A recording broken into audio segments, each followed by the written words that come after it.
Welcome one, welcome all to the brand new season of the Almeida Racing League, proudly supported by Podium One.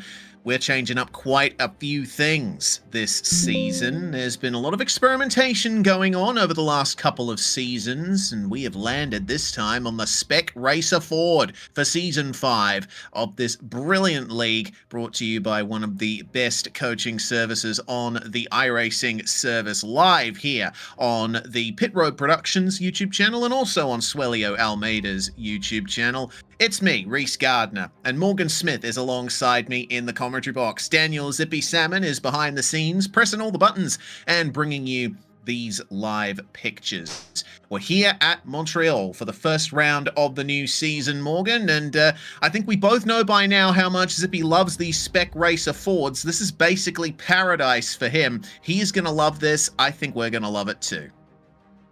What they call Princess Approved Reese. I am very excited to be here at the beginning of Almeida this season, catching race one and seeing where these guys all, kind of land in their Spec Racer Ford season and get a little bit of details for the upcoming races moving forward as well. It's going to be very exciting today to get started this season.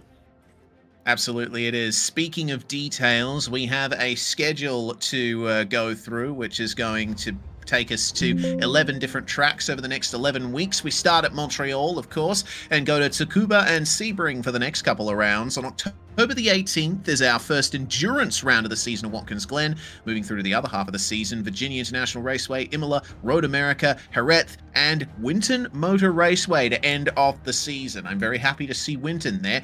Incidentally, rounds 5 and 6 at Interlagos and the Chicago Street Course. So it's going to be interesting to see how these guys tackle this wide variety of circuits. Me being Australian, I think I'm looking forward to Winton the most at the end of the season. It's going to be an absolute bull ring, and I think it's going to be one of those rounds that drivers love or hate. What about you, Morgan? Anything jump out to you here?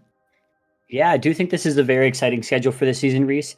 A mix of some small technical tracks like Tsukuba, Sebring, and Watkins Glen, bringing you into the larger tracks with higher speed. So I think there's a lot of variability. And as you said, people are going to be able to bring out different skills throughout the season. So it's going to be exciting as we kind of maneuver. I am also a fan of city street courses and walls. So that's going to be exciting as well for me later on. Absolutely. It's going to be a ball at Chicago. The format for tonight's racing, or today's racing, depending on where you are on this little blue globe. 60 minutes of practice have just ended. We have 15 minutes of open qualifying, which is just started. And at the end of that, will set the grid for the first of our heats. 2 heats of 15 minutes each. The second one has a randomized invert, which will be very interesting indeed. And then we go live for race 2 after a little warm-up. 20 minutes with the grid set by the results from Heat 2. There's no fast repairs available to the drivers, so if you get a big enough ding in your car, you will unfortunately have your race over. And it is fixed setup as well. Everyone is driving the exact same settings here on these brilliant Spec Racer Fords. A couple of years ago, I believe these cars were updated to the latest specs for the real-life Spec Racer Ford. Originally, when this car debuted on iRacing, it had a 5-speed manual gearbox with clutch and no pit speed limiter or anything like that. Nowadays, it has a 6-speed sequential transmission done through paddle shift, I believe, and a slightly more powerful engine, as well as upgraded electronics that allow you to just hit a button and have your speed limited in the pit lane. As you can see, Montreal is a very popular track for slipstreaming. There's drivers trying their best to get a little extra straight line speed here in qualifying. But, for those of you who are familiar with the Almeida Racing League in previous seasons, we've done open wheelers, we've done sports cars. We are back into sports cars, so to speak, Morgan. But these things are a little different. They're a bit of a lower level category in North America. Not very powerful machines, but they produce fantastic racing. Yeah, I am especially excited for them on fixed setup as well. Kind of eliminating some of the troubleshooting for these drivers really allows them to focus on their racing and focusing on the other drivers around them. So with the fixed setup, the slipstream, as you said, at this track in Montreal is going to be very important. So I'm excited to see where they get in line and kind of utilize that slipstream and where they find their passing points here in Montreal. Yeah, indeed. On board here with Meisters, who is one of the drivers that we have yet to find in this particular league, Rich Meisters, who, along with Kevin Adrian, I believe, is one of, and Ian Joyner as well, one of quite a few drivers who are quite familiar with the Spec Racer Ford. So we're looking forward to seeing how well they go in this upcoming season. A little bit deep for Rich as he makes his way into the next of the many chicanes that define this circuit. Interesting fact, Morgan, I don't know if you're aware, but when this track originally opened in the late 1970s, it had a couple more chicanes than it does now. So if you think it's tight and twisty here, well, imagine it 40, 50 years ago. Yeah, you know, Reese, this track was not what I initially appreciated when I got on the service, but as I've raced more and more, I've taken a liking to it. These long straights and good brake zones and passing opportunities mixed with tight technical chicanes, it is a good track and lends towards some good racing. Certainly does. Have a look at this here. The slipstream getting taken in by Rich Meisters, with the draft certainly being a deciding factor for lap time. Rich is not going to get a valid lap time in on this lap because he went off track a bit earlier on, but hopefully he'll be able to get a better one in before the end of the season. Oh, sorry, the end of the session. My apologies. I'm mixing up my my S words that end with "un." For the moment, Edwin Rivera, returning driver from previous seasons, currently on provisional pole. Adam Mika just elevating himself to P2 in qualifying. Joyner in third, with Brandon Priest putting himself into fourth place just then with his first lap on the board. You'll notice also on the timing tower on the left side of your screen, there's gold and there's silver designations. There's a Pro and Pro-Am subdivision in the league this season. Premier and Club. That is the subclasses that are going to be going about their business here. Sort of championships within championships, Morgan. I think it really gives everyone something to fight for. I do think so as well, Reese. Keeping the points battles closer for these racers definitely helps keep them invested as we go from week to week. It does look like they did get the sorting correct with a lot of the premier drivers, as you said, on top of the list currently in qualifying. So that is good to see. It is hard sometimes to be accurate, but I know these guys drive together a lot and they are known well by the community. So it's good to see them organized and in the right riding order there. Yeah, absolutely. It's solid jobs, as it looks like it's purple sector from the number 60 machine of Gabriel Ardigo there, and he's got a PB in sector 2 as well, so let's see what he can do on his way to the line here. Can Gabriel, currently in 10th place, as he crosses the line, he will elevate himself up to P3. What a job there from Gabriel Ardigo. Looks like he's actually a club driver, considering his silver backing there on the overlays. So that is a solid lap there from Gabriel. Yeah, it looks like he ended up P4. He may have towed the driver behind him, actually, it looked like, as they crossed the line at the same time here. Martin Visser with the about 151.3, it looks like. Yeah, still no one's been able to quite touch the 1 minute 50.877 set by Edwin Rivera early on in the session. So there's plenty more to come, to be sure, from this. We do have our coaches in here as well, at least one of them. We have Kane Halliburton in our midst as well, who's certainly going to be looking for some big moves in the race, as tradition dictates in the Almeida Racing Academy. Whatever coaches are in a race session usually start at the very back of the grid and give the drivers, who are all students of the academy, a chance to race directly against the coaches and try and work on their defensive skills.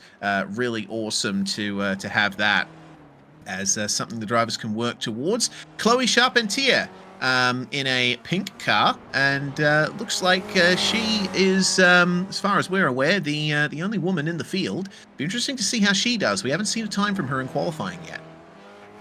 I do appreciate the pink paint as well, Reese. I'm a big fan of the Iron Dames. I know that they've been winning some races lately in the real world, so it's good to see a pink car out there on the grid. Absolutely. Well, see how the sectors go as Ian Joyner makes a big improvement up to second place, and our Rich Meesters finally gets a lap time in, and it's one heck of a lap time, up to P5 for the number 64. Very good indeed. And looks like he did that with a bit of slipstream off the car behind that is now behind him. So maybe it's time for him to return the favor and see what they can do to make further improvements. 2/3 of the session now done, only 5 minutes to go. You know, for being in Spec Racer Ford races, these guys are putting in some absolute blistering times with a 150.876 from Edwin Rivera, like you said earlier in the session. But I'm actually a little bit surprised in the lap time, so it's good to see these Spec Racer Fords setting some blistering times. And I know they carry a lot of mid-corner speed. Can you talk a little bit about, you know, where these cars excel on the racetrack? Yeah, well, I've driven plenty of Spec Racer Ford myself, especially on the newer physics, and I really enjoy them. Basically, the car has had the same characteristics from the beginning. They're just it's just got a little bit more of a stable rear end now. It's the kind of car that loves to turn. You know, the rear end is quite light. If you've ever driven the Skip Barber Formula 2000, for example, and you know how loose the rear end on that car can get, the Spec Racer Ford is very similar. So you need to focus hard on making sure you get the rear end rotated into the corners enough that you're able to carry a good deal of speed without losing all of the grip in the rear end. You have to play around with it a bit to try and find that limit. Oh my goodness. Looks like a big jump there. Martin Visser actually just improving there to P3 as Mako Marinovic gets into P5. He's been working it very nicely there. The car deals pretty well with any kind of racetrack, honestly, be it smooth, bumpy, whatever. The main thing you got to think about is that loose rear end. It can be very easy to lose the car if you don't know how to catch that. They do look exciting to drive, and I know that the slipstream is also a major factor with these cars, as the the smaller engine and the lower power comes into play there. What kind of opportunities do you see at Montreal for the slipstream in the past there, as we just saw one? Well, Zippy, behind the scenes, is a huge fan of Spec Racer Ford, as we said, and he knows these cars inside out. He has told us, and I have experienced myself, they are incredibly strong in the slipstream. We've run F4s in the past in Almeida Racing Academy. And, well, Zippy telling us he's a former Spec Racer Ford Division winner, Division 6, but it counts.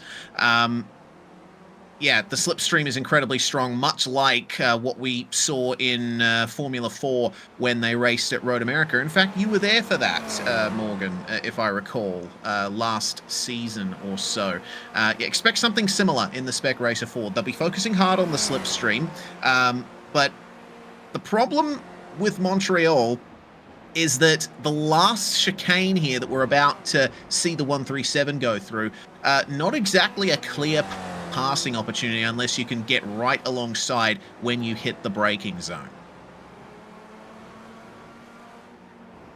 Yeah, the chicanes can be inviting for some passes, I know, especially in some of the faster cars, but hopefully these guys make good decisions all night long, Reese, and don't make any rash decisions and cause any major incidents for, themselves or other drivers. Yeah, it's also crucial to use the curbs. I mean, we're riding on board here with Gabriel Ardigo, who has improved to second place on the previous lap, and he is monstering these curbs. Ever since I started watching Formula One, Montreal was one of the first tracks that really jumped out to me as a circuit where you need to use the curbs in order to be fast. Now, the other side of that coin is the off tracks and the slowdowns. If you're not familiar with iRacing, every time you go beyond the bounds of the racetrack, you get an off track, and in qualifying, that will invalidate your lap time. If you go too far beyond the limits of the racetrack and gain an advantage, you will get a slowdown penalty. You'll have to clear the slowdown by lifting off the throttle until it says you can accelerate again. Montreal is notorious for having a few spots where the slowdowns are particularly brutal. The exits of the chicanes in particular, if you run too deep at one of them and you run across the track, you will have to give up some 4 to 5 seconds, I believe, of lap time in order to get yourself back on track. I know iRacing does supply some good information about each track's off limits and their limits of the track bounds, but I do think the only real situation to really learn the track and figure out where to be and where to put your car is to do some practice throughout the week and really land some seat time at each track. Well, seat time is king. And that has shown that the drivers that work themselves well in these Spec Racer Fords can get to the top. Here's your grid for race 1. Edwin Rivera on top with Gabriel Ardigo in the club class on the front row. That is insane. Maybe he'll have to get a class upgrade. Ian Joyner and Ilari Arnio from Finland will be your second row, with Martin Visser and Adam Mika rounding out your top 6. In 7th, we've got Majko Marinovic and Zdenek Hamak, with Brandon Priest and Rich Meesters rounding out your top 10. Andre Los and Brian Torres are your top 12. Then we move back to lucky 13th, Stephen Saunders of England, alongside Spain's Javier Sobrino, Kevin Adrian and Philip Falcon, 2 Canadians on the 8th row, with James Conrad alongside Jacques Coetzee from South Africa. Chloe Charpentier and Philippe Masson will be on our 10th row of the grid. Rob Campbell and Mark Schmerder in 21st and 22nd. Then Carlton Howard and Jeremy Childers on row number 12. Yanis Theophanopoulos, returning from previous seasons, along with Mikhail Sabinyars. They'll start on row 13 with Zoltan Zomotor and Domenico Sayu on the 14th row. Top 30 rounded out by Adam Bray and Neil England. Then we have Jonathan Gutman and Kane Halliburton rounding out our field there. Peter Strifas, Mario Strelek, and Douglas Tom join Halliburton in not setting times in qualifying. Strelek, at the very least, is going to join Kane Halliburton at the back of this grid. We will have at least 33 cars taking to the track for this first round of the season. Morgan, look at that beautiful double line of Spec Racer Fords. That's I was about to say music to Zippy's ears, but you don't hear with your eyes, do you? Well, I do think the grid has an absolute rainbow of colors as well, so it's good to see that they each driver driving for themselves out there, and we'll see what kind of decision making that lends towards on the track. Yeah, a lot of decision making to do on lap 1 at Montreal. I've commentated many a race here with a big field, and basically every single time there's some kind of incident in the first couple of corners. It's a difficult start to the lap, high speed entry into turns 1 and 2, and you're basically just going from a sharp sweeper right into a hairpin. There's going to be a lot of trouble if someone gets slightly offline. But for the moment, get those tyres warmed up, weave yourself around, and allow yourself the opportunity to think about the lap to come through the final chicane, and then they just wait for the call of the green flag. If anyone needs to pit, they need to be careful, because as you can see, pit entry is at the exit of the final corner, and the braking point for it is far later than the braking point for the actual last turn. But here we go then. Edwin Rivera, waiting for the call of the green flag, going to lead us away for the first race of the 5th season of the Almeida Racing League. And away he goes, catches them all by surprise, at least catches the number 60 of Gabriel Aldigo by surprise. Into turn 1 they come for the first time, and it's a clear run into the first turn for Rivera. Aldigo follows with Ian Joyner in third and Martin Visser in fourth. Already moves looking to happen there. Adam Mika trying to keep Michael Marinovic behind him, as looks like everyone's given each other a good amount of space there through the opening turns. No drama just yet, but there's plenty more corners on the first lap to come. Looks like a great start from everyone, Reese. Everyone settling in very well, getting in line and hoping to warm up those tires and get competitive here, trying to find their spot in slipstream. Looks like we are still 2-3 wide here later in the pack. Yeah, still very intense here. Yanis Theophanopoulos has a front row seat here to the battle between Carlton Howard and Chloe Charpentier. And Charpentier gets the exit. Someone's slow there. That's Brandon Priest. I think had an issue on the exit of the chicane there. He's going to go falling down the order, and it looks like he has some damage to the front end as well, so there's been contact somewhere. We might just have to find it. Yeah, the front end is looking very warped for that number 30. With no fast repair as well, Reese, this is going to have a significant effect on his race, so we'll see how long the pit repair cost is for that car. Oh, Rich Meesters is around at the hairpin, and he's going to go dropping like a stone down the order there. The Cool Camel Racing number 64 is all the way at the back now. Something going incredibly wrong for him at the hairpin. What on earth happened? Jacques Coetzee had a front row view to it, apparently. No, Meesters had already spun around there, and Jacques, it looks like, just avoiding him. So, yeah, I'm not exactly sure what happened to Rich Meesters there, but he was on course for potentially a podium and unable to get it done, as the 26 is around 2 of Mikhail Sabiniaz there briefly on live pictures. We'll get a replay of that, I'm sure, right after we see this. What happened to Rich Meesters? Contact with car number 64 on the way into that, and yeah, looks like trying to make the move around the outside, and the driver on the inside wasn't having much of it. Slight bit of contact in the braking zone. It only goes one way. This is what happened to Sabiniaz. So it looks like Charpentier that he was trying to get by and just couldn't turn in for the last corner, and then gets hit from behind.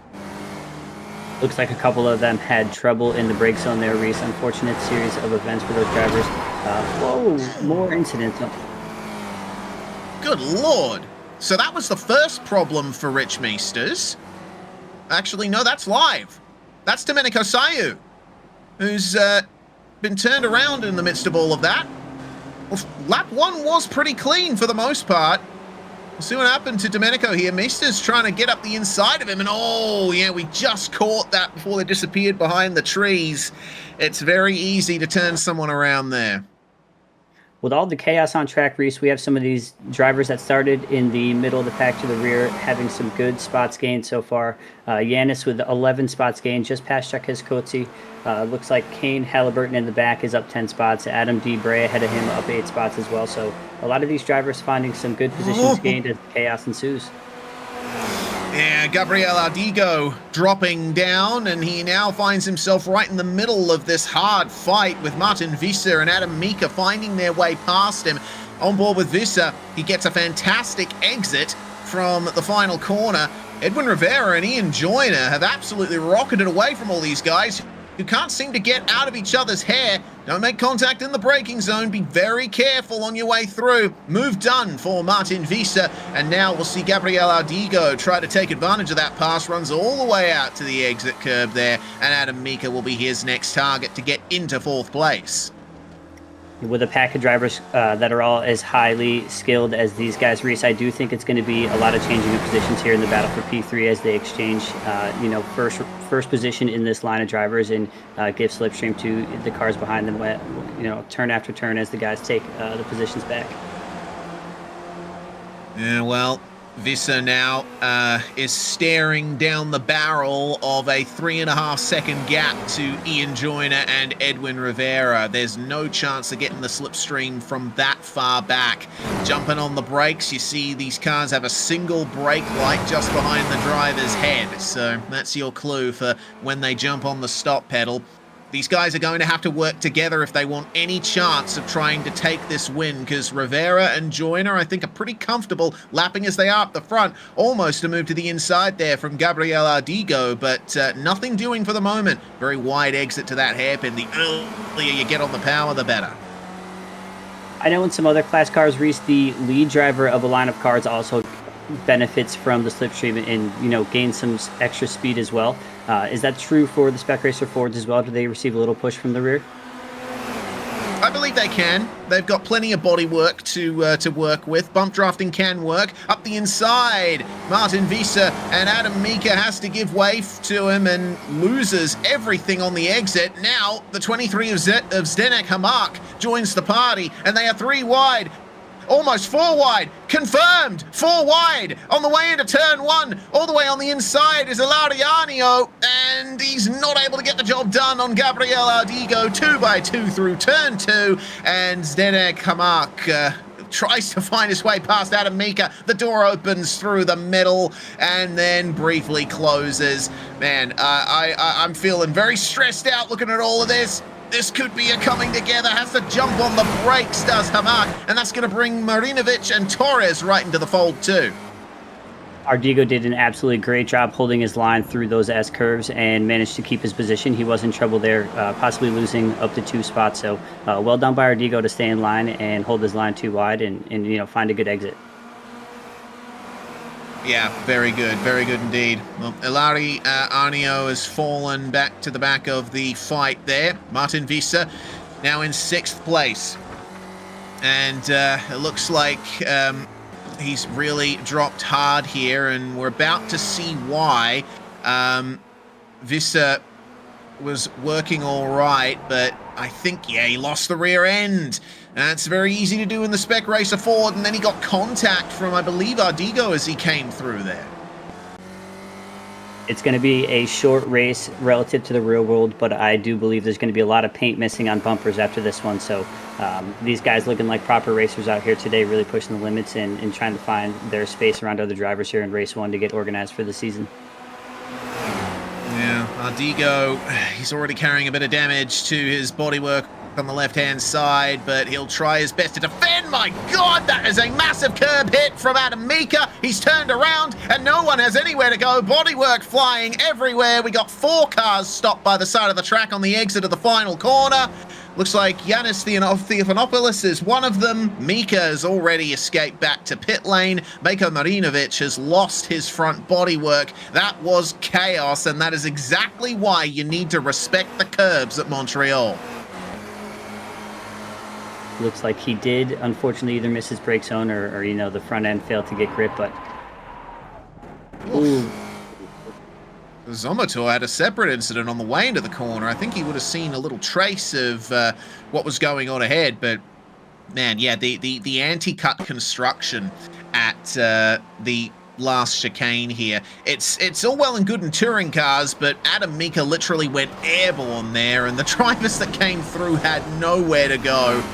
Oh man, I mean, look, it's the only reason I laugh is because it looks so ridiculous, but you gotta feel for these drivers. They all put a lot of effort into preparing for this race, and to have that first race come to an end like that, it'd be heartbreaking for them. Absolutely. I do think with no fast repair, that will be the end of some of these guys' race. Not everyone wants to, you know, wait for repairs and come out lap down and continue racing and possibly even impact some of the lead lap drivers' races. So I do think we'll see maybe a couple of retirees and a couple new spectators for the race.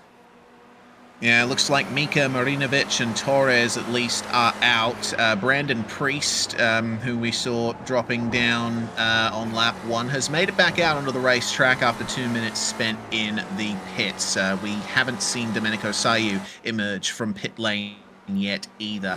So it's Edwin Rivera and Ian Joyner who continue up the front of the field here. Andre Los, meanwhile, is... making his way through the final chicane here with a bit of damage to the front bodywork. That's Arnio, I think, that has spun out of the final corner. And he is yet another driver who's going to fall down to the very back. It's all benefited our coach, Kane Halliburton, who is now up to 10th.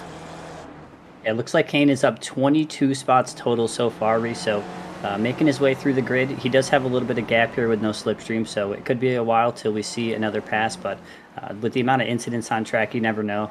Seems to be just driving safe and capitalizing on the chaos. Yeah, Chloe Charpentier has also gained a fantastic amount of positions from 19th up to 9th, and looking at a potential 7th place here involved with Javier Sobrino and Andre Los just up ahead of her. So yeah, there's a lot of big potential for huge points and a bit of a head start for the championship season. There is a Drivers' Championship, but no Teams' Championship this season. So all the drivers have to worry about is looking after their own points totals. Andre Los has got some pretty heavy damage in that number 35. You can see that he has completely lost touch with Javier Sobrino in just the time I've been talking, Morgan. SRF, very sensitive to damage, and straight line speed can really suffer. So Charpentier should get the job done easy here. Yeah, I did see the glimpse of damage on Andre Los ahead of Chloe there, so I do expect a pass coming out of the number 7 car very soon here. I think she's hoping to stay connected with the 21 ahead of Andre Los, so hopefully she can get that done in the next few turns here. Meanwhile, the leaders are together. Ian Joyner and Edwin Rivera just traded spots, and Rivera is going back up the inside of Ian Joyner at turn 1 here, or at least attempting to. Joyner carries the momentum round the outside, which becomes the inside for turn 2, and he keeps the lead. They've got a battle. They've got a gap now of nearly 9 seconds to the next car, so they're free to fight with less than 4 minutes to go. Yeah, these guys seem to be in a class of their own this evening, putting on an absolute clinic. I think there'll be some people watching the replays and checking out some of these guys' laps to hopefully get some learning points for the evening. Yeah, absolutely. If any of the drivers are listening into the live broadcast, I know a few drivers who do that occasionally.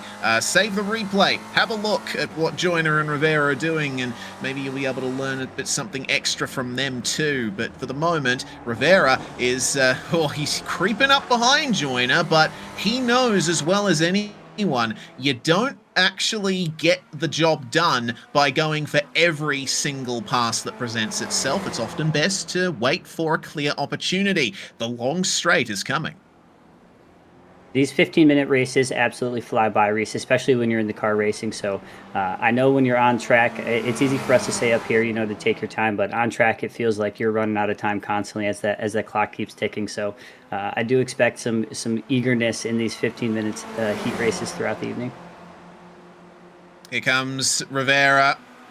Look at the momentum that he carries. That is a clear demonstration of how strong the slipstream is in the spec racer forward. And Ian Joyner saw that coming from a mile away and lifted to get back behind him. He knows now that at the start of this lap, he will have the advantage. Now, a lap around here takes about a minute and 50 seconds or so.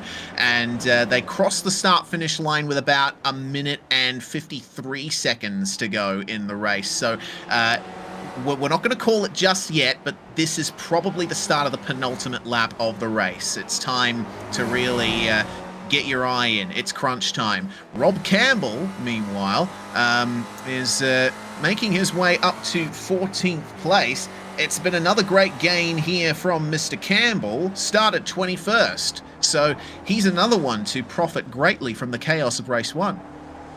Now, I know Rob always races pink cars, Reese, but I have to say that it is awfully suspiciously close to the Iron Dames pink. So I want to say he may be a fan of the Iron Dames as well, paying a little homage back home to the girls' team. Yeah, indeed. I'm sure we got a lot of Iron Dames fans out there. Excuse me, speaking of, Chloe Charpentier, is now staring down the barrel of Kane Halliburton's weapon, and he is going to get past her here, but not without a bit of contact on the way through. That was a bit close there, Kane. Just adds another little scrape to the ever more damaged bodywork of Charpentier. Looks like she got some rear-end contact earlier. Halliburton up to 9th. Still, Charpentier should be very happy with a provisional top 10 so far. Last time we clicked on Kane Halliburton, Reese, he was down 3.5 seconds, so he closed that gap up to this next pack of drivers very quickly in just a matter of 2 to 3 minutes. So I expect a lot of pace from him throughout the season here. I know the coaches like to start in the back of the grid, so it's exciting to see them fight through the pack. Side by side, and it is, my goodness me, the car of Javier Los there, Andre Los and Javier Sobrino in the orange car. They are fighting super hard, and there's contact again, as it looked like Los lost some pace there through the final corner. Halliburton now moves into 7th, which is going to be the invert position for race 2. If Halliburton commits to this, he's going to be starting on pole for the second race. Looks like Charpentier was able to capitalize and gain a position as well, following Halliburton through there. So Andre Los really struggling with that front end damage race to keep pace with these drivers. Oh, goodness. I almost had a heart attack there with the momentum that Charpentier was carrying on Javier Sobrino. It is the last lap from what we can see. So it's now down to Ian Joyner and Edwin Rivera to bring us home with a photo finish. These guys have been keeping each other close company all the way through the last 15 minutes.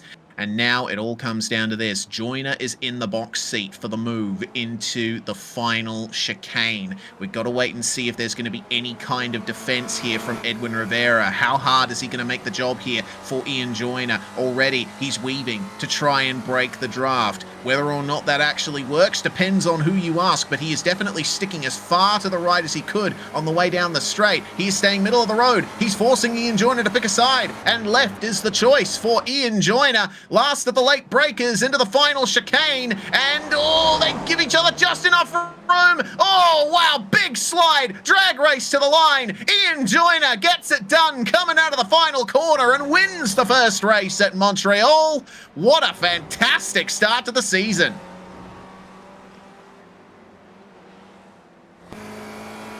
Goodness me, Visser's car, hang on a minute. Is he heavily damaged? Oh, it is now, says Zippy in the background. Yeah, he was weaving quite a bit there on the run up to the line as the top 10 is sorted out. Halliburton finishes in P7 with Sobrino, Charpentier, and Los rounding that battle out. Now there's more cars to come across the line. Mark Schmerder is going to lead us away with Stephen Saunders in the battle for 18th place. Behind him, Philippe Masson is finishing at 21st place. And then we have a few drivers who are all on their own with more than a second in front and behind to the next cars. And ultimately, it looks like we ended up... Oh, wow. Neil England, the last running car on track at the moment. That is a very sick-looking machine. Reese, that finish from Ian Joyner and Edwin Rivera was a highlight for the ages. That is going to be made famous with clips all over. That was an incredible finish by those guys. Well done by Rivera to keep his car straight and get across the line. And looks like Ian Joyner was here to capitalize. Just a little bit of difference in pace and grip on the exit there with that incident. It's interesting because, like, that moment of contact there, Joyner tapped the rear end of Rivera, and then as Rivera slid, Joyner also made contact with the front end, which straightened Rivera out. So, at the very least, they were both able to get across the line without much issue. And, you know, those guys have been racing against each other in the Almeida Racing League for quite a few seasons now. They're well and truly familiar with each other, and I'm sure that's going to be a little chuckle between them at the end of the night's action. Well, it looks like Mako Marinovic is the last car still circulating at the moment, a long way behind, and one of the drivers who got involved in that unfortunate pile-up out of the final corner, he will make his way through the final chicane without incident, stays well off those white raised anti-cut curbs, and gets his own little moment in the sun as he finishes 31st. Actually, make that 30th, it seems, with... no, 31st. My timing was flipping around a little bit there in the end. So Ian Joyner winning by 3.5 tenths over Edwin Rivera, with Gabriel Ardigo coming home in third and winning the club class. Martin Visser and Kevin Adrian round out your top 5, with Philip Falcon, Javier Sobrino, Chloe Charpentier, and Andre Los, with James Conrad rounding out your top 10. It looks like Kane Halliburton disqualified himself himself just before the session went official. So that means that Sobrino is going to be your pole sitter for the second race. Everyone behind P7 is starting exactly there. So, yeah, Charpentier, Lawson, Conrad running at your top 10, then Jeremy Childers, Gutman, Meesters, Arnio, Campbell, Adam Bray, Steve Saunders, Mark Schmerder, Zoltan Zomotor, and Philippe Masson rounding out your top 20. And, well, we can switch on a little bit over to the rest of the field there. Theophanopoulos and Strelec, 21st and 22nd, with Sabinyas, Howard.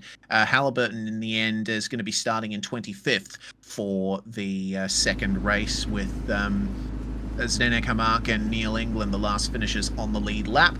Brandon Priest, Jacques Coetzee, and Brian Torres rounding out your top 30 there.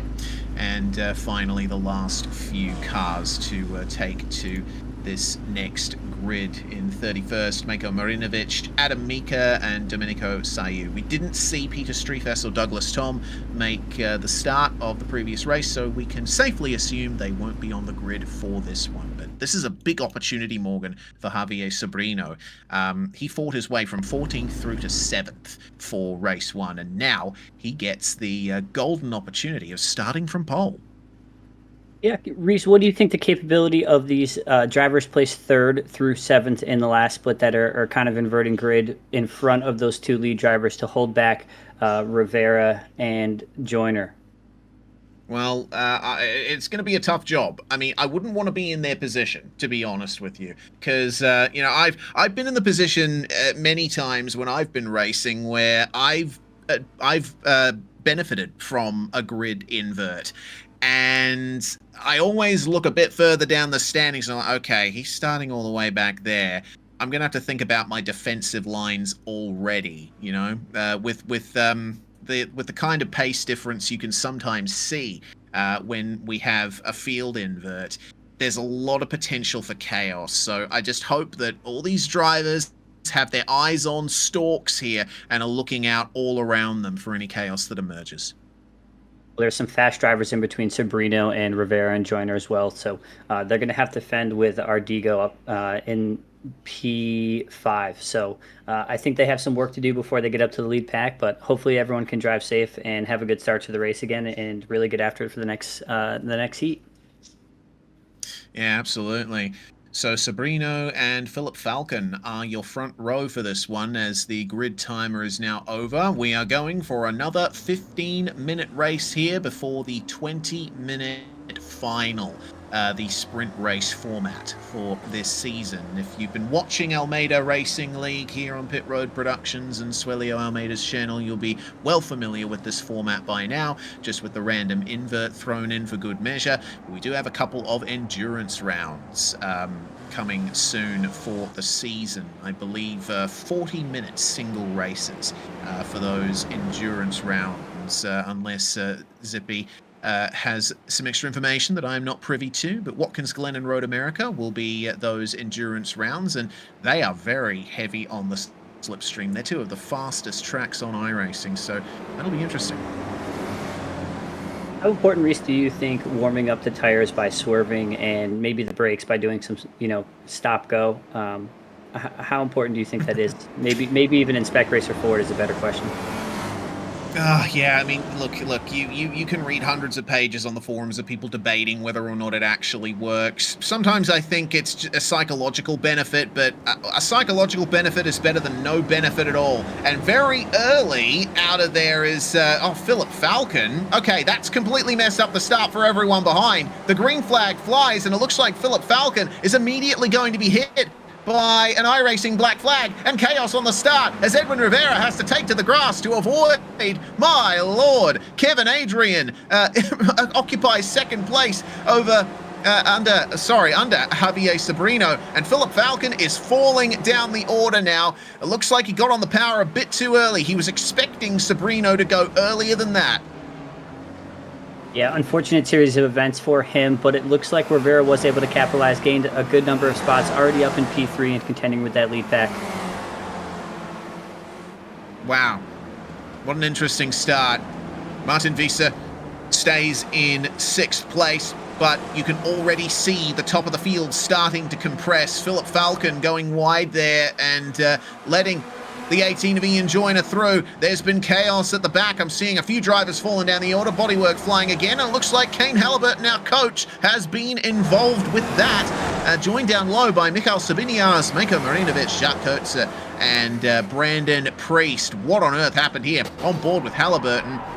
Oh, he got hit from behind. Interesting. Oh, tough. You can really see that damage come into play with the iRacing and the Spec Racer 4. It's very sensitive to any of the contacts from other vehicles. Into the hairpin they come. Yanis Theophanopoulos makes up 2 positions. It looks like that's Brian Torres that went straight on at the hairpin. And here come the drivers who were involved in that crash. And I think that's the first time I've ever seen the actual chassis of the Spec Racer Ford underneath the bodywork. Sabinias is going to have to come into the pits to prepare that. There will be no straight line speed for him. Sabrino, meanwhile, has just gone deep at the final chicane, and we got a car in the wall. My lord, what on earth is going on? Everything's getting worse up there. It looks like Chloe Charpentier is the one that found the wall at the final chicane, and Edwin Rivera has moved back to the lead. Sabrino has fallen to 4th, and we have Gabriel Aldigo and Ian Joyner now occupying your top 3. So, yeah, Chloe Charpentier not having a great time in race 2 here. Dead last. Only took a matter of a couple laps as we're on board with Charpentier here. Looks like she enters. May have tried to, alter some inputs there with the minor incidents happening in front of her and ended up paying the price for it. But looks like she got away with no major damage on the car, and she seems to be doing okay here, back on track.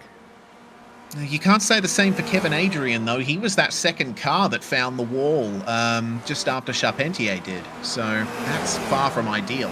All of this has given Edwin Rivera a huge lead at the moment, nearly 4 seconds. James Conrad finds himself in P6, meanwhile, after starting this one in 10th. The field is completely muddled at the moment. There is only one clear beneficiary out of all of this, and that is Edwin Rivera. I guess you could throw Ian Joyner in there too, because he's moved up to 2nd, not too far off where he finished in race 1. But unfortunately, he's not going to get the opportunity to fight with Rivera. He's going to have to worry about Ardigo behind. Yeah, Ardigo having another great race in this heat as well. Javier Sabrino, did lose a couple spots between the race start and now, but overall may have just, ultimately let a couple faster cars by and is having a good, safe start as well. So we'll see if those two can keep up with the Enjoiner and maybe even reconnect with Rivera as the race develops. Yeah, he's hoping.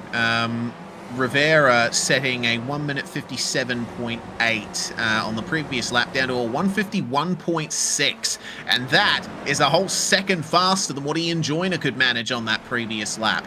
So Joyner needs to find something special to get that gap up. Jeremy Childers, meanwhile, trying to get into 8th spot.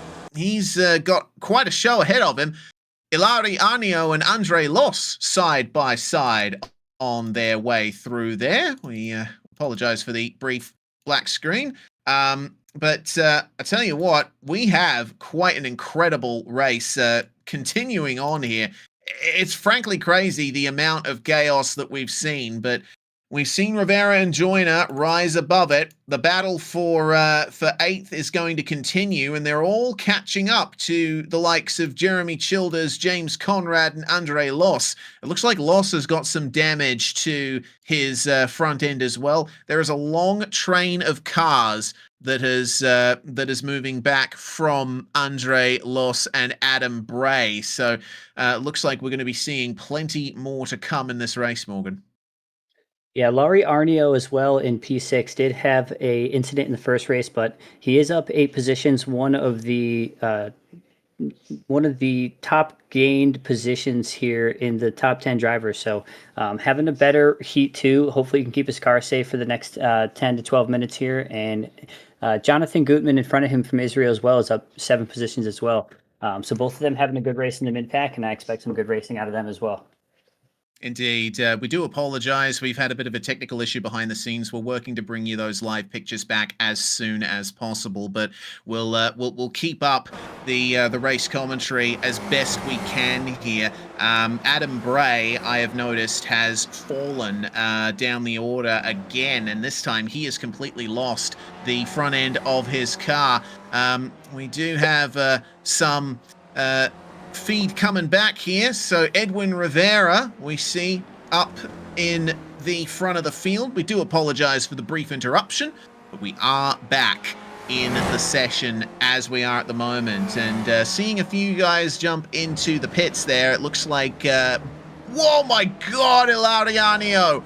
Big spin into the chicane there. The first of the chicanes that we come to here at Montreal. Very easy to lose the rear end.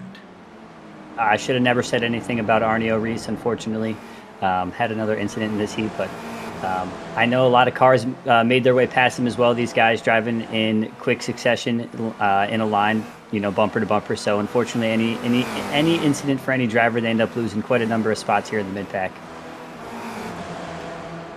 Yeah, I mean, I don't even want to begin to think about some of the gains and losses that we've seen over the course of this race. The battle for 18th, meanwhile, this is the view back from Domenico Sayu, and he has, whoop, that's Colton Howard jumping into view ever so briefly. They're trying around the outside, and Domenico has to take to the runoff. Careful on the re-entry. Oh, dearie me, Michael Sabinias, despite not having a front end on that car, benefited greatly from that. It does seem like even without the front bib, they can hang on the straights with some proper slipstream, Reese. So that is very interesting. Yeah, indeed. Slipstream strong enough that even with that front bodywork missing, you can still get some good pace out of this thing. Fighting going on up for 11th and 12th as well. Philippe Masson is up ahead here of Zdenek Hamak and Mark Schmerder.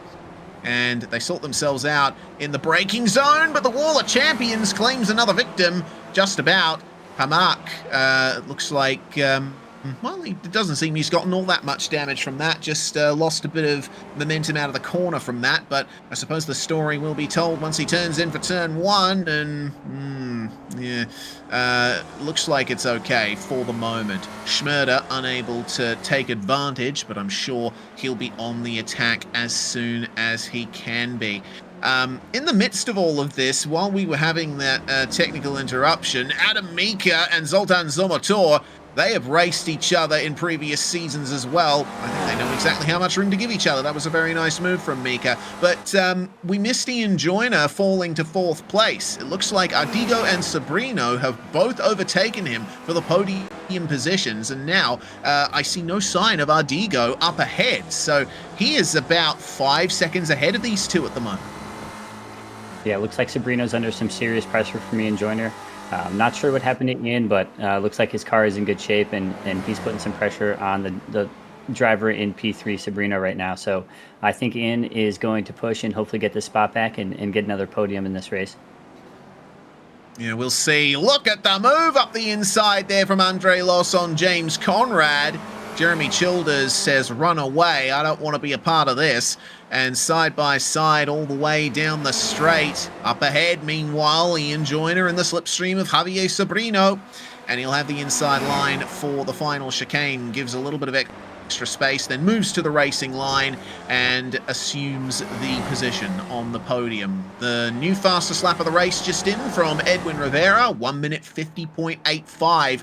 I'm already thinking that Edwin is championship material in this car. I know it's only the first round. It's too early to really talk about anything with finality, but Rivera is clearly quite the pacey guy in these cars. Yeah, with that best lap setting a 150.8, that's all gas, no brakes in these cars, Reese. So he's definitely setting the bar high for the rest of the season. Like we said earlier, before these heats kicked off, it is a dynamic track list, though.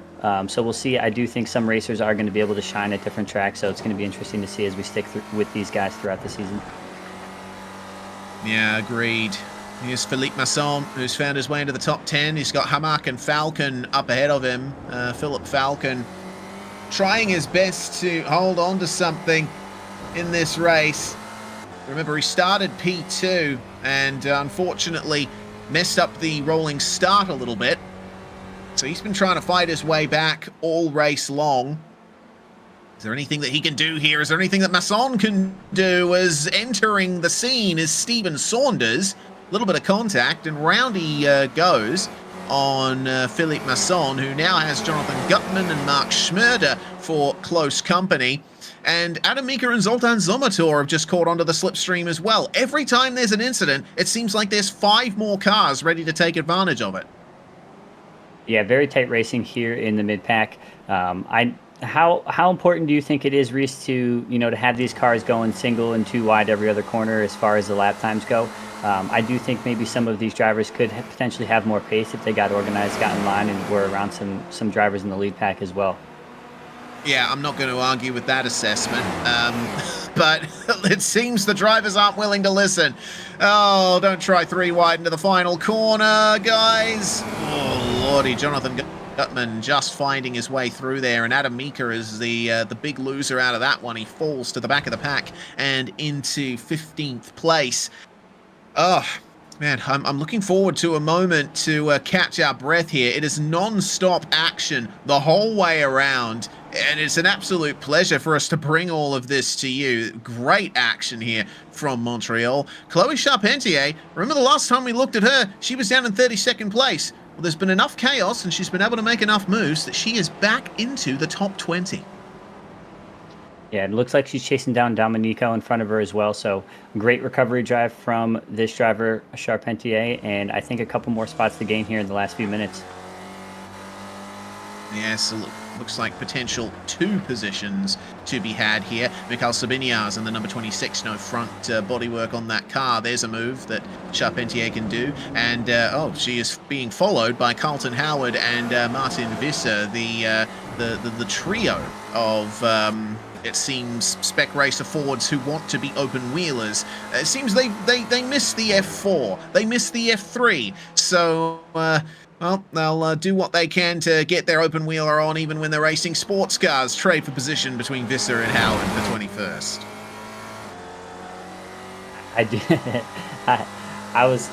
Honestly, I'm just laughing a little bit. It is funny to see 3 cars in a row with no bib. Oh, my lord. Oh, what? Okay. So that was Sabiniaz in the green car, I think, that came through there and ended up getting into Domenico Sayu. So that was a free position there for Chloe Charpentier. This is Sabiniaz's view. Charpentier got into the back of Sayu just a little bit. And then Sabiniaz, the car just failed to turn. I think he was on the brakes way too late. And unfortunately has to go wide at the hairpin. So now Charpentier's up to 18th. Let's move up to the battle for 5th. Jeremy Childers has got Andre Loss and James Conrad for company. Defensive for Jeremy. And it's been a good run up the field for him. He started in 11th and now sits in the top 5. But how much of a fight is he going to get from Loss? Andre Lowe's had a great pass on James Conrad earlier before diving down the inside, so we'll see what kind of work he can put in on Javier Sobrino here in the last couple laps. Sobrino's still hanging on to P4 from taking pole on the race start with the inverted grid, so he's having a good race as well, but he is under a lot of pressure here from the 2 drivers behind him. Solid pressure indeed, and well, we've only got 40 seconds left on the race timer with Edwin Rivera approaching the final chicane now. I think we might be just on the verge of getting an extra lap here. Yeah, I mean, we were talking about slipstream and all that a little bit earlier, Morgan, and I think you're right. The slipstream doesn't mean much if you're battling so hard with everyone around you. Rivera, it looks like, is going to cross the line with just a few seconds remaining on the timer. 3 seconds to be exact. We are going to go another lap. Yeah, Reese, when I started racing in the service, it was a little bit of a learning curve to figure out the session time and the laps. I wasn't, too keen on racing before I started in the iRacing service, so learning that it wasn't always just about lap count, and you may need to calculate your fuel for that extra lap if maybe that lead driver beats it by just a second or two around, crossing the line before the clock turns. Yeah, indeed. It's a skill worth learning. Well, the final lap has begun, and we caught Andre Los losing a few positions out of the last corner, clipped the wall of champions once again. Chloe Charpentier has Martin Visser for company. Visser, despite his fantastic pace, has been unable to really take advantage of it in this second race. Started fifth, finished fourth, and then started fourth again for race 2, and has no front bodywork for his troubles. Jonathan Gutman heading the battle for 13th place. Got Adam Mika trying to pressure him here in the number 31. And Adam Mika, when we first started broadcasting this series back when they were using the BMW M2, Mika was one of the drivers who was consistently fighting his way up the top.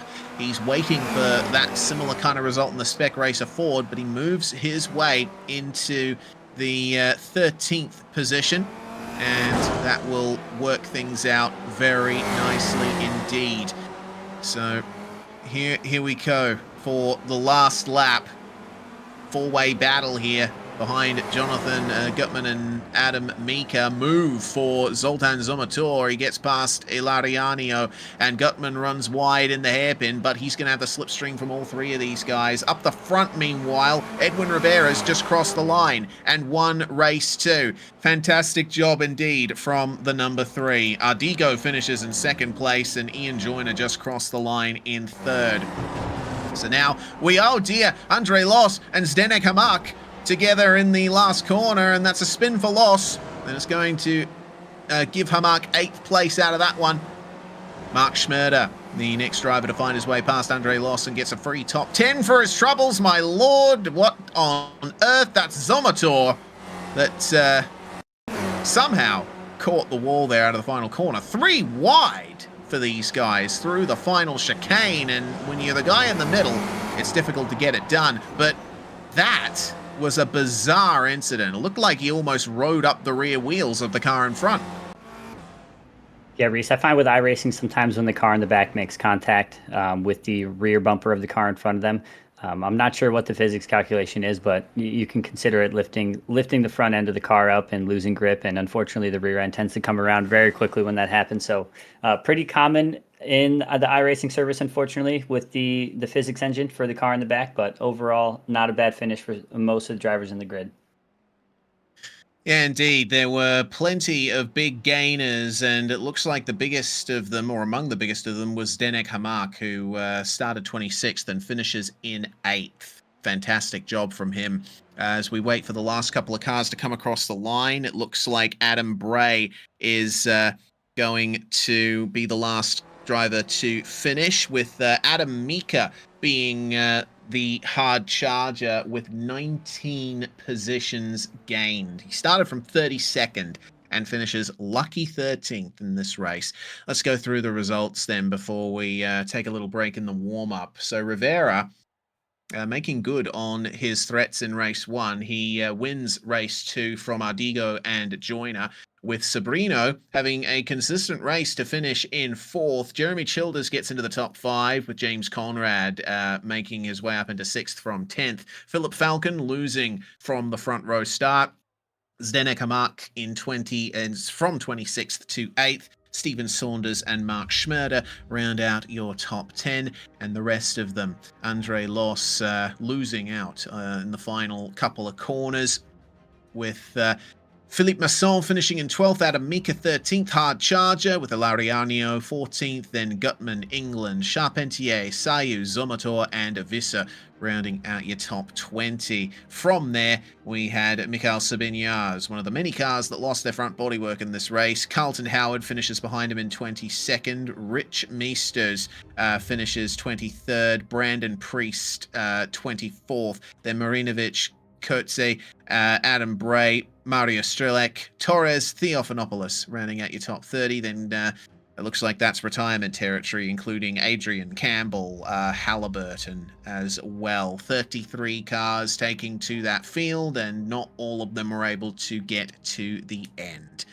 Well, we're in the 5-minute warm-up between races 2 and 3. That means we can take an opportunity for a breath and a drink of water and hand the floor to Swellio.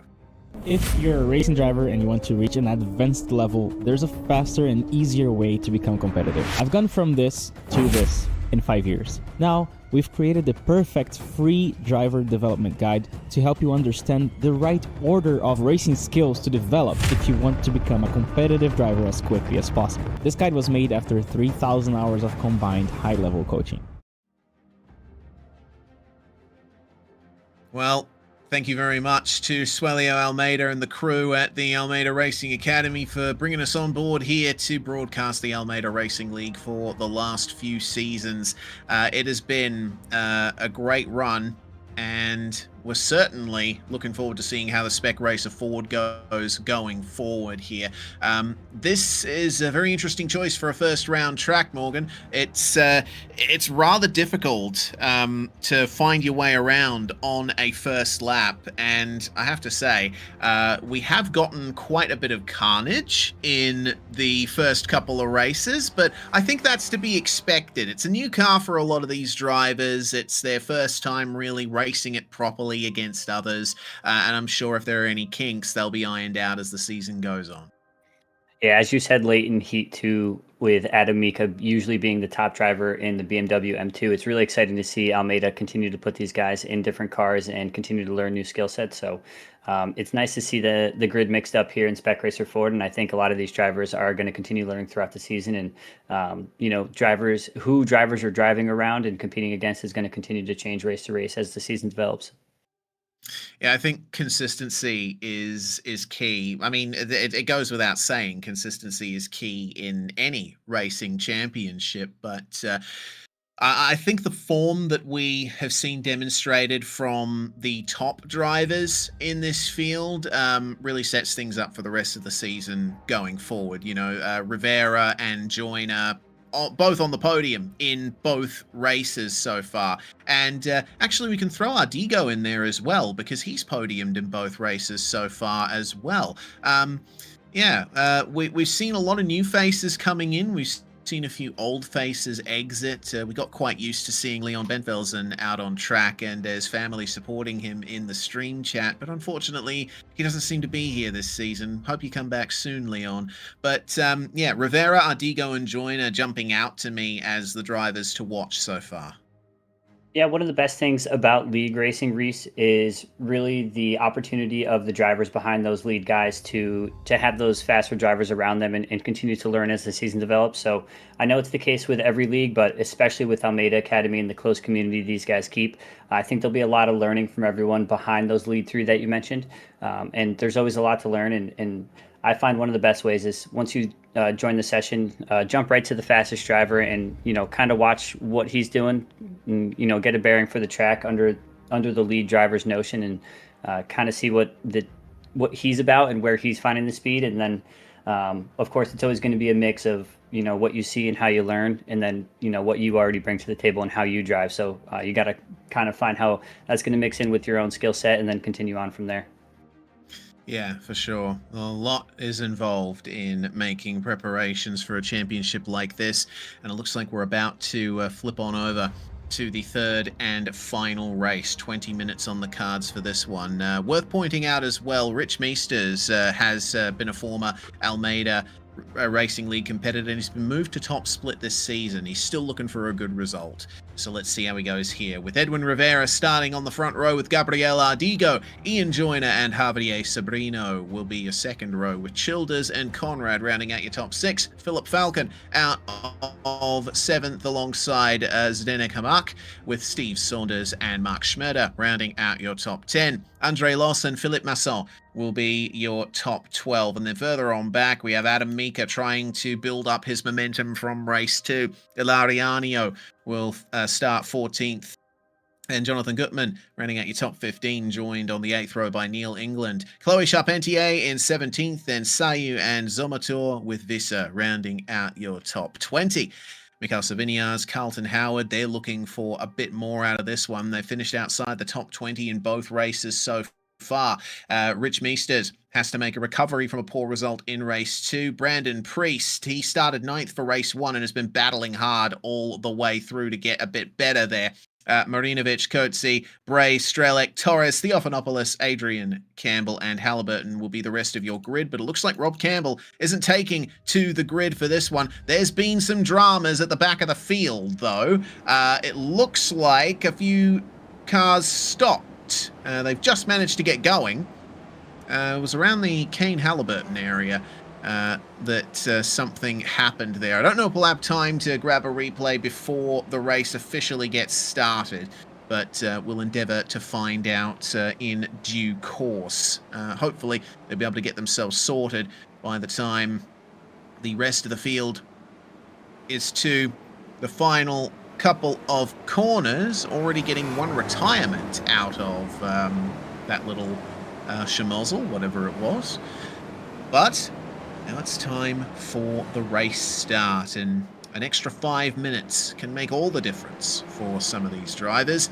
Edwin Rivera will see if he can take 2 from 3 tonight, or if Ian Joyner or Gabriel Ardigo can grab a win in this first round. Remains to be seen. Away goes Rivera, the green flag flies, and we are away for the final race of the night at Montreal, round 1 of season 5 of the Almeida Racing League. Joyner already on the back of Ardigo as they make their way into turn 1. He's taking it nice and easy. The field fans out on their way to turn 1. There's a beautiful blimp shot there. Joyner having to protect from Javier Sobrino. Philip Falcon already making up 1 position. Jonathan Gutman up 2, and we have Rich Meesters up 4 with Miko Marinovic also joining him there. Halliburton's motoring his way up the field right now, further towards the back, as everybody tries their best to negotiate these tight chicanes that define this circuit. Already got a few drivers who have made minor mistakes, and Chloe Charpentier starting from the pits. So that's not going to be ideal for her. Potentially, she'll make up some positions through crashes, because we've already had plenty of them tonight. We'll see if there's going to be more. But Rivera has not broken away from the rest of the field. In fact, the top 4 have decided it's time to build a gap.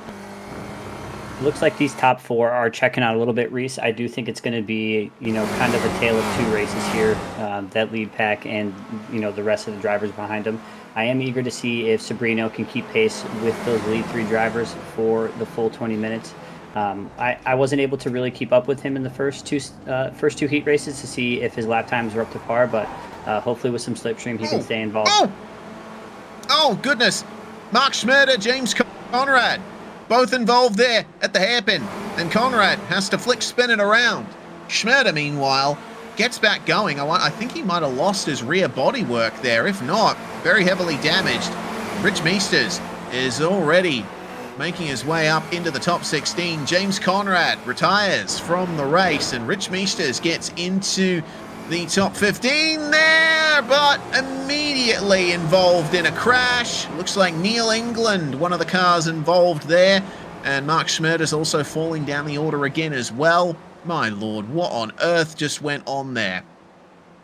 It's pretty early in the race, Reese, to have the front bibs of these cars missing, but it looks like if you hit him with the purse, the front bibs goes flying. Oh.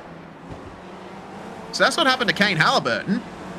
And was that Mikhail Sabinios that made contact with him there in the green car? I'm not entirely sure. But high-speed contact, far from ideal. Meanwhile, yeah, oh, wow. Yeah, big slide, big spin. It can all go oh so wrong with ever so slight contact at VMAX. Neil England all the way at the back at the moment. He, Chloe Charpentier, and Carlton Howard are struggling a little bit back there. But we're back up to the battle for the front. Edwin Rivera has gapped Gabriel Ardigo, managed to get a great exit from the hairpin, and it looked like a little bit of side-by-side action. I think Rivera might have squeezed Ardigo to the inside of this corner they're coming up to now on the previous lap. So Ian Joyner is now having a look at Edwin Rivera jetting away as he did in race 2, and he's probably thinking, man, I need to be on the attack here. I need to make sure that we stay in touch with him. Looks like Sobrino and Ardigo are going to give him a run for his money this race, Reese. He was in front of Sobrino last time we checked in, so Joyner definitely has his work cut out for him this race. Slight defense from Ardigo there on the way into the chicane. Jonathan Gutman has had a good start here with 6 places gained For the moment, though, looks like the Hard Charger Award is shared by 2 cars, first of which is a part of this battle. Mako Marinovic is in 13th place. He has gained 12 spots. So is Kevin Adrian, down in 19th at the moment. We also have Brandon Priest up 10 places. So they're the big gainers here. Seeing that Mario Strelec has unfortunately fallen out of the running order. I think there might be technical issues for him. It looks like they're going about this race a little bit calmer than they had in races 1 and 2. You know, Morgan, sometimes a little bit of extra time in the race sort of resets your brain a little bit.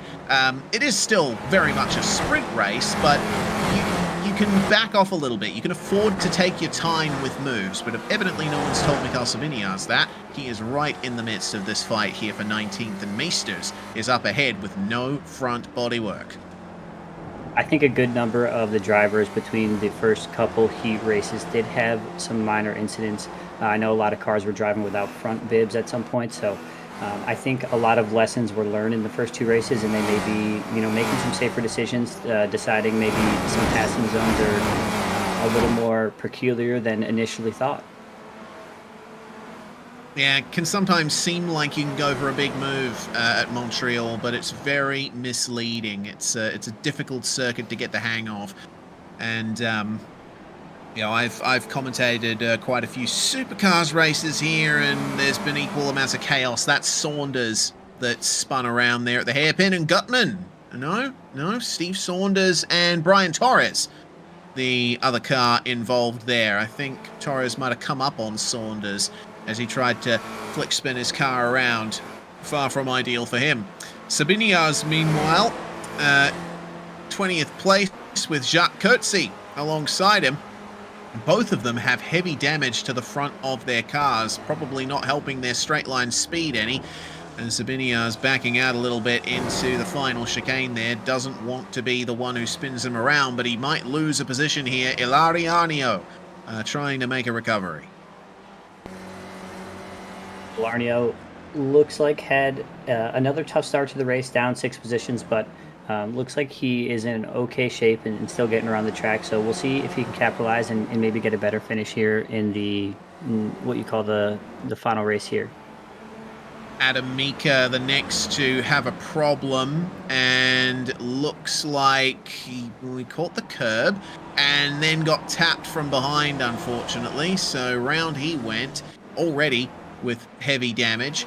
He managed to get back going, but he'll probably start dropping like a stone if he can't get the pace up. Andre Loss, meanwhile, has a great front row seat to that move from Philip Falcon, who tries to get past Jeremy Childers, but Childers fights back on the exit of the chicane there.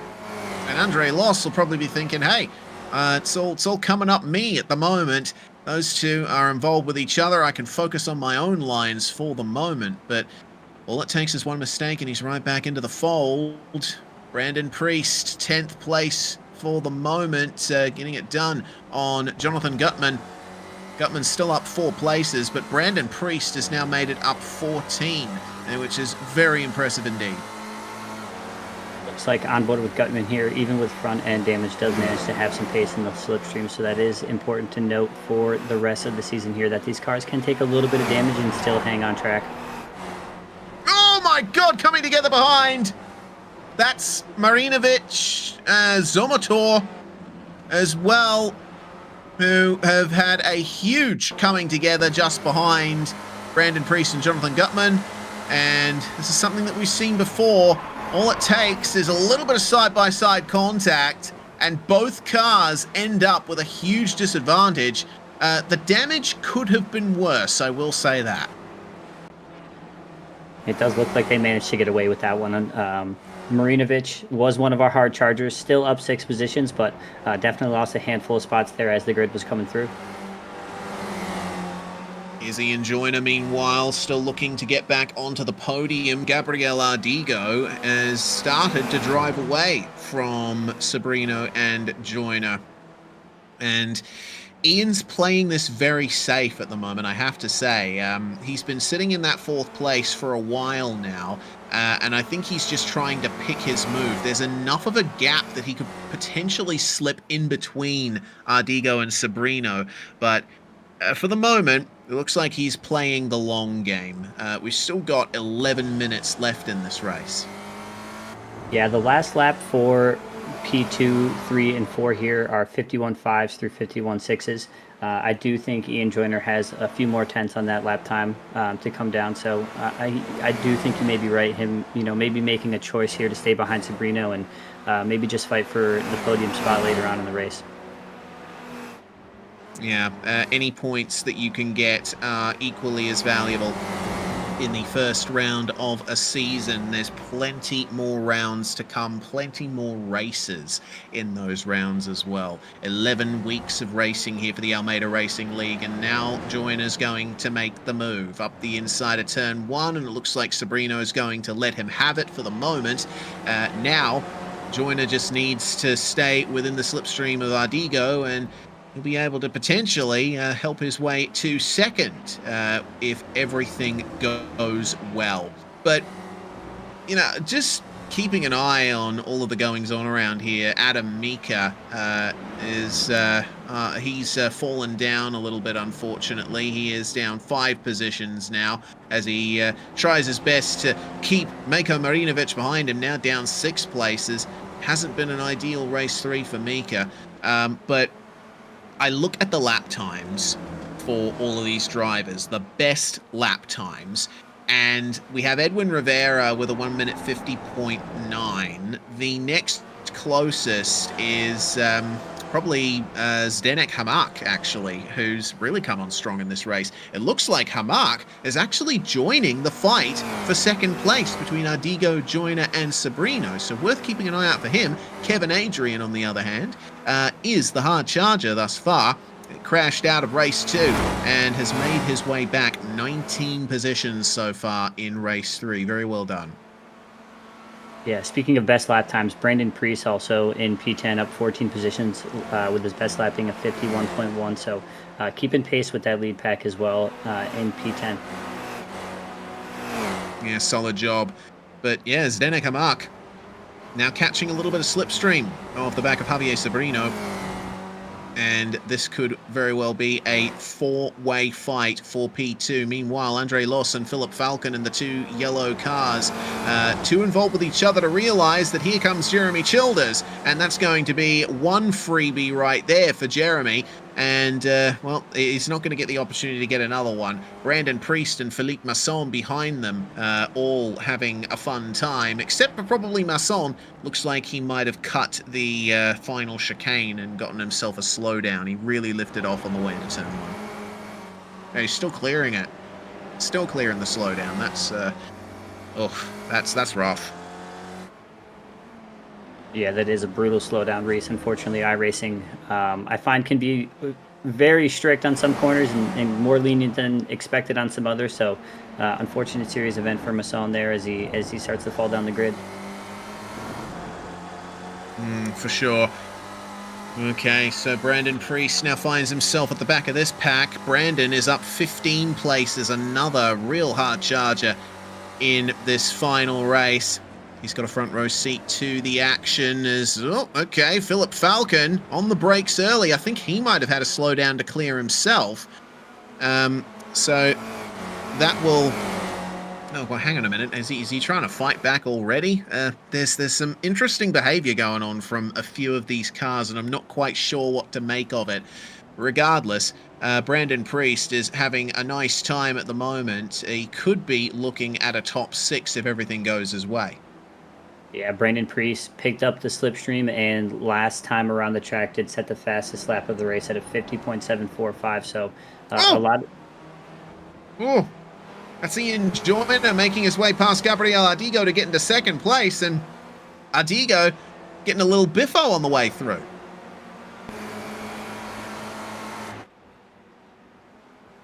So we see the move happen here. Joyner trying around the outside of the final chicane, and it looks like Ardigo caught the curb a little bit. That's really hurt his exit, and that's going to bring him right back into touch with Sabrino there. But Ian Joyner finally makes his way into second place with 6.5 minutes remaining. And now Brandon Priest has a couple more positions that he's staring down the barrel of. Jeremy Childers up next in car 07 there. But No move thus far for Priest. Looks like Brandon Priest just put a couple tires on the grass there. That's really capitalizing on, knowing where the bounds of the track are and some seat time. So that would maybe lend a tip to his fast lap times, maybe really knowing the track limits. But there it is. There's the slowdown, unfortunately. Oh, no. Oh, that's disastrous there for Brandon Priest. And Philip Falcon will duly move past him there. But is he going to try and protect the position? It looks like he won't. Falcon let him go. Meanwhile, looks like a black flag has been issued by iRacing for Steve Saunders there. I'm not entirely sure what the reason for it is, but there's only really one way you can get a black flag around here without exceeding the instant limit, and that is not clearing a slowdown in time. Yeah, I've known Steve Saunders for quite a while, actually. I've raced with him in a couple other leagues and in some other cars, so it's good to see him representing his high pre-race team out here on track. He always does his best to come out on track and be as safe as possible, so I doubt it was anything intentional, and an unfortunate series of events and a tough end to his main event here. Yeah. I think there's a lot of drivers who'll be coming out of this round with a lot of lessons to be learned and a lot of reflections to be had, thinking about what they could have done differently in many of the situations that have evolved around here. Martin Visser is trying to make some recovery there. Falcon almost getting into the back of him there. Philip Falcon, for the eventful race he's had, I'm surprised his car still looks clean, frankly. He's done a very good job keeping it damage-free. Andre Loss, meanwhile, at the front of this fight. This is for 6th place, and he's got Jeremy Childers for company. Brandon Priest still trying to find his way past, and that's amazing. We saw Priest get a slowdown and fall all the way back from these guys just a lap ago. He is right on the back of them again, and he gets some momentum out of the chicane there, and he has to lift out just a tiny bit. He'll pick up the slipstream. He'll try for a move, potentially, or will he? Is he going to stay behind? Oh, where do you go? Oh, this is... Oh, man, my heart almost leaping into my throat there. Priest wisely staying behind, but he gets into the back of Jeremy Childers there, and Andre Loss says bye-bye. If these guys aren't careful, Reese, they're going to have a mistake made, and Martin Visser's here to capitalize on this battle right now. Yeah, this is well placed from Martin Visser. Very good job. The door opens to the inside, but the tighter exit is a little bit slower at that hairpin, and so Priest is able to make the move, and Philip Falcon also able to move past Visser as well. Yeah, Priest, I think maybe just staying a little bit too close to cars sometimes. It's all well and good trying to go for a fight and be there right in your opponent's mirrors the whole time, but sometimes it is good to just give them a couple of car lengths. It gives you the space to react if something happens in front of you. Brandon Priest with a great brake zone there into that chicane. It looks like that's where a lot of this lap time difference is coming from, is these major brake zones with these Spec Racer Ford cars. Yeah, these cars don't have anti-lock brakes. They don't have traction control either. So they are well and truly raw to drive. Visser, we saw those cars in profile. Look at this. He's basically got a snub nose on that thing at the moment. He's had some pretty heavy contact to the front. That can't be helping his straight line speed, but fortunately, he has enough slipstream that he's able to stay in touch. Yeah, I do believe he was able to, catch up and gather some slipstream as these guys battled too. So it's good to see the Spec Racer Ford can hang in there with a little bit of damage, as I said earlier. That's exciting to see, and it will keep these guys involved in the races as the season develops with no fast repair in the pits. Yeah, keeping it clean is the name of the game, and aside from that little bit of contact we saw from them earlier, these two on screen have been doing a good job of keeping it clean. Joyner and Ardigo still trying to keep Edwin Rivera in their sights, but basically every lap, Rivera has been extending that gap. It now sits at 5.4 seconds, which is frankly crazy. Edwin Rivera seems to be on another level as long as he can get out of slipstream range. Little bit early on the brakes for Ardigo, following Joyner through, and with a minute and 23 seconds on the clock, it looks like that's the start of the final lap now for Edwin Rivera, and also for these two battling for the last spots on the podium. Ardigo with a very consistent evening tonight. Great start to his season here for Spec Racer Ford in Almeida. I do expect to have some more good results moving forward, but we're eager to see if the consistency, as you know, that's going to be the main thing throughout the length of a season this long.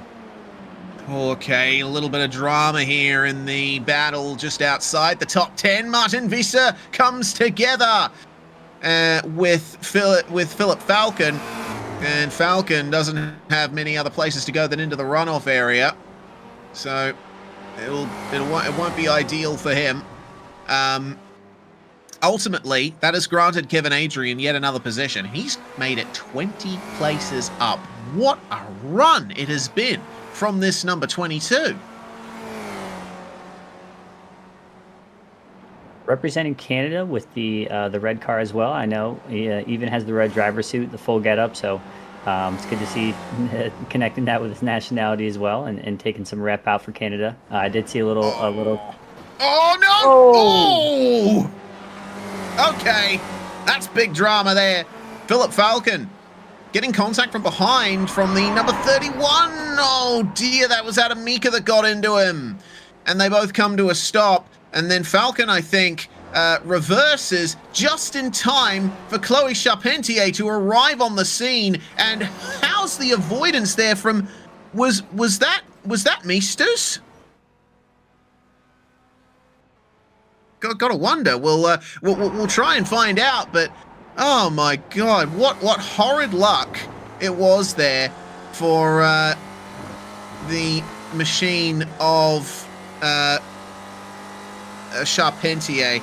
But in the midst of all that, it looks like it was a completely different part of the track in a different car, so it looks like it wasn't Meesters. In any case, the race has finished while we were looking at that replay, and Edwin Rivera has taken his second win of the night, 4 wide across the line for those guys. We'll give Edwin Rivera his dues here and watch his crossing of the line here, Morgan. Just an unstoppable force in these last 2 races. Yeah, keeping his focus for all 20 minutes of that race. Getting to the front in a hurry, just took a matter of a couple laps to make his way back from P7, so great race from him. And it looks like Ian Joyner and Gabriel Ardigo battled side by side into the final corner. Ardigo was ahead on the way in, but Ian Joyner, with a mammoth exit, managed to just get him at the line. What a finish this is. Only 0.04 of a second in it between our 2 battlers for the runner-up position. Ian Joyner more than earned that. If this is how the rest of the racing in the season is going to be, Reese, I hope to be a part of some of it. Some great racing tonight and some very exciting finishes in every single heat.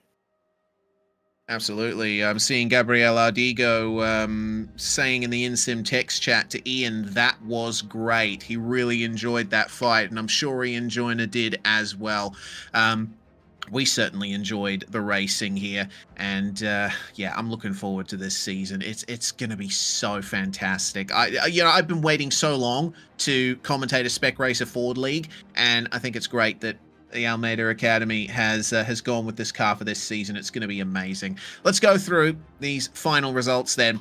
Edwin Rivera, 6.8 seconds in the end. Can anyone topple him, the early runaway leader of this season after the first round is complete? Joyner and Ardigo, they both finished on the podium with Rivera in all 3 races tonight. Brilliant consistency from all of them. Zdenek Hamak, meanwhile, making his way up to 4th place. Don't forget, he started race 2 in 26th place, so his total rise through the field in those last 2 races is something to behold. Javier Sobrino rounds out your top 5 with Brandon Priest starting 24th and finishing in 6th. A brilliant gain of positions there from him. Looks like 18 overall. Philippe Masson, Andre Loss, Martin Vista, and Jeremy Childers round out your top 10. And then Kevin Adrian with 20 positions gained. The hardest charger of them all. Rich Mistos and Zoltan Zomator finishing 12th and 13th, with Mako Marinovic and Brian Torres rounding out your top 15. We have Domenico Sayu, Neil England, Ilari Arnio, Jonathan Gutman, and Mario Strelek rounding out the top 20. A few big gains, a few big losers there for a lot of them. Stephen Saunders down 12 positions after his incident, unfortunately. Could have been a great night for him, a great race 3. Jacques Coetzee will bring it home in 22nd, up 4 places, with Philip Falcon and Chloe Charpentier coming together there in spectacular fashion on the final lap of the race, and ultimately having to settle for 23rd and 24th, the first of our long retirements list for this one. Adam Mika down there with Sabiniars, Bray, Howard, Schmerder, Conrad, Halliburton, and then we had Theophanopoulos and Campbell not taking to the start of the final race. So, wow. Massive runs for everyone here today, but it looks like we have Ian Joyner in the interview landing area ready to join us now. Welcome, Ian. What a first round. You were right in the thick of the battles the whole way through. Yeah, good afternoon, everyone.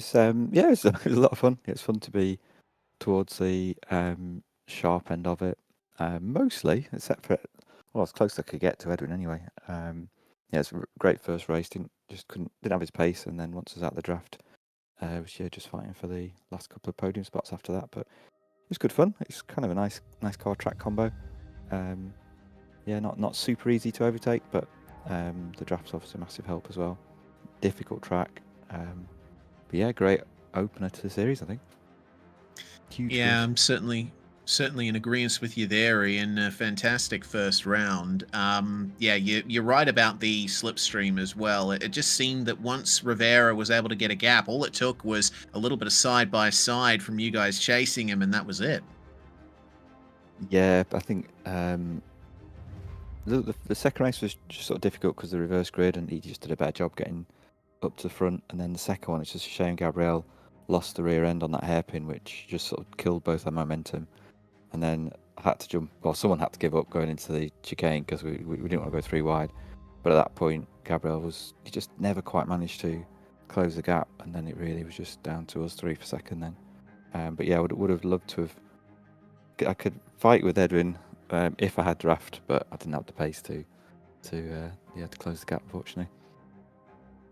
Yeah, for sure. But regardless, coming out of this first round, you still got first blood. You got the first win of the season. So it's certainly a great way to kick things off for you. And yeah, hopefully the form continues at the second round.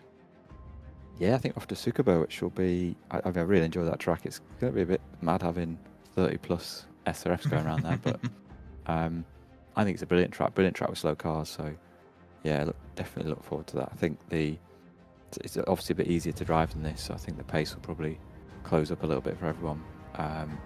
Yeah, and the racing should be tight. Hopefully we'll survive. Hopefully. Thanks for joining us, Ian. See you next week. Thanks, guys.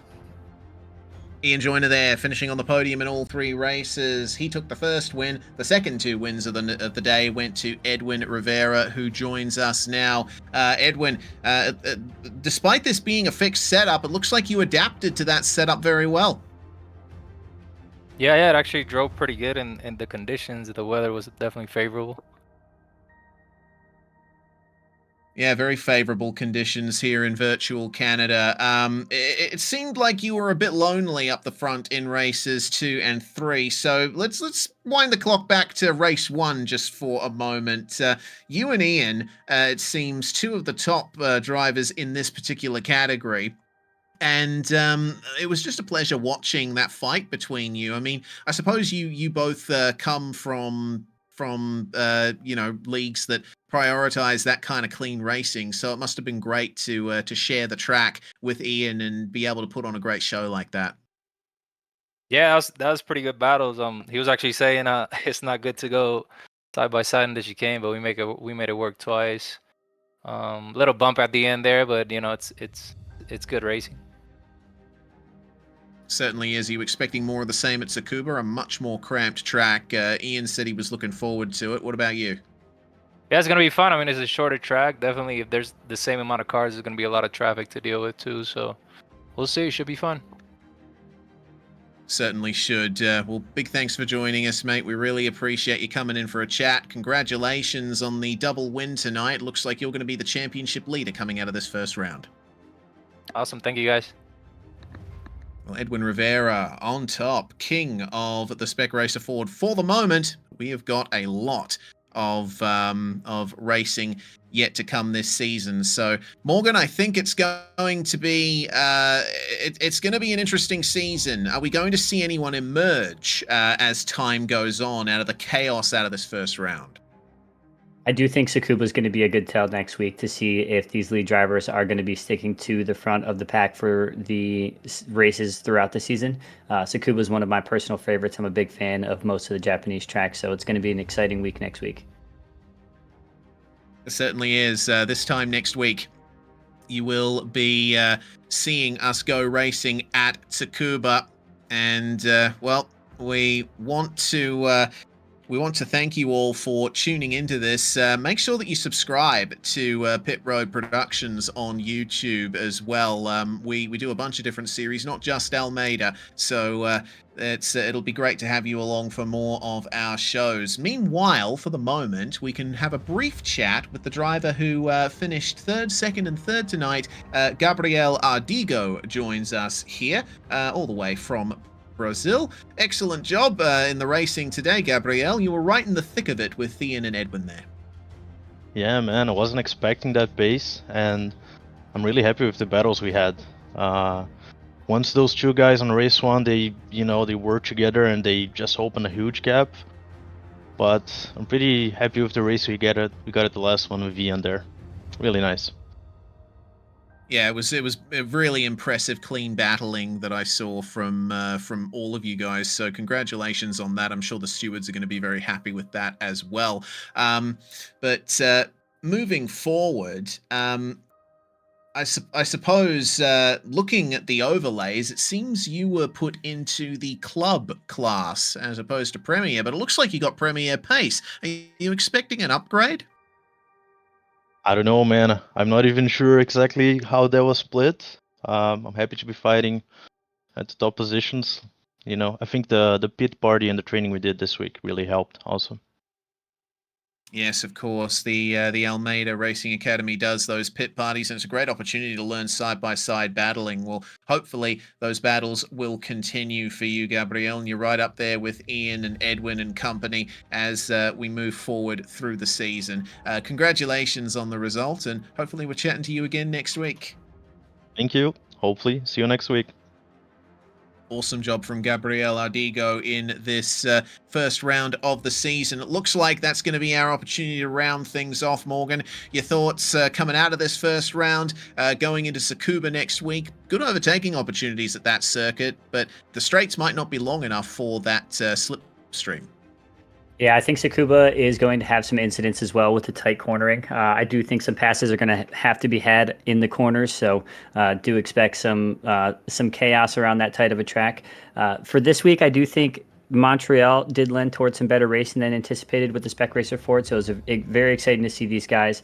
And as you just heard in the interviews, these guys come prepared with plenty of practice under their belt with Almeida and the community there. So it's good to see them always show up prepared, and I think we're going to have good racing throughout the rest of the season, and I'm very excited. Absolutely. Well, thank you so much, everybody, for joining us for this first round of the Almeida Racing League Season 5. Of course, same time next week is going to be round 2 at Tsukuba Circuit. Very different track to Montreal. The drivers are going to be tested for sure. We want to thank all the crew for putting this league on at the Almeida Racing Academy. Podium 1, of course, on the sponsors as well. A big thanks for your support too, and of course to all of you watching out there, whether you've come from Swellio's channel or you've found us on Pit Road Productions. We really appreciate your viewership, and we hope to see you again next week. I'm Reese Gardner, Morgan Smith was alongside me tonight, and Daniel Zippy Salmon was pressing the buttons behind the scenes and bringing you these live pictures. From all of us here at Pit Road Productions, it is bye for now, but certainly not forever. We'll see you next week.